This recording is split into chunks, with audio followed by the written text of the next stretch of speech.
Baru aja tadi aku teleponan video callan sama mami online.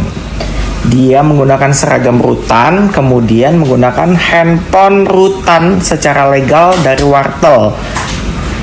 Tapi aku lihat kok Ami nggak begitu ya.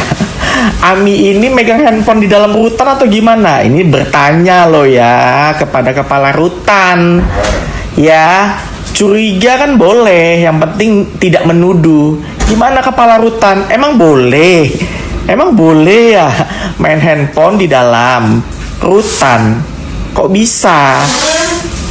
Apalagi setiap persidangan OOTD-nya itu loh kayak mau syuting, pakai hairdo, pakai makeup artis. Itu gimana? Ayo dong kepala rutan, bertindaknya itu harus sama semuanya, nggak boleh tebang pilih, oke?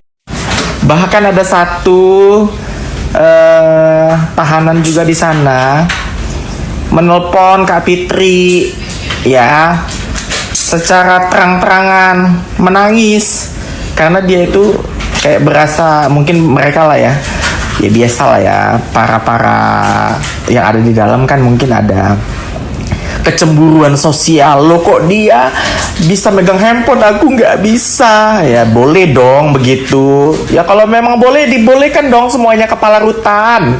Ya kepala rutan Pondok Bambu, tolong dilihat anak-anak binaannya, nggak boleh seperti itu. Semua itu sama. Kalau memang boleh dikasih aja, ya kan? Janganlah satu boleh, satu tidak boleh.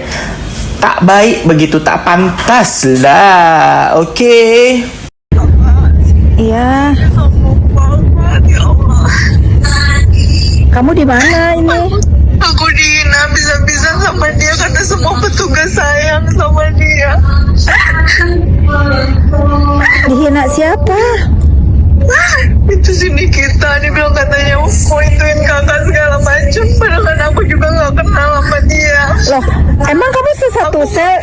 Dia bukannya masih di rutan ya? Iya, cuma kan dia di sini disayang. Aku cuma pakai HP petugas, Kak. Ya Aku tuh di sini ampun. kan udah nggak punya apa-apa, tapi dia jangan hina-hina aku terus.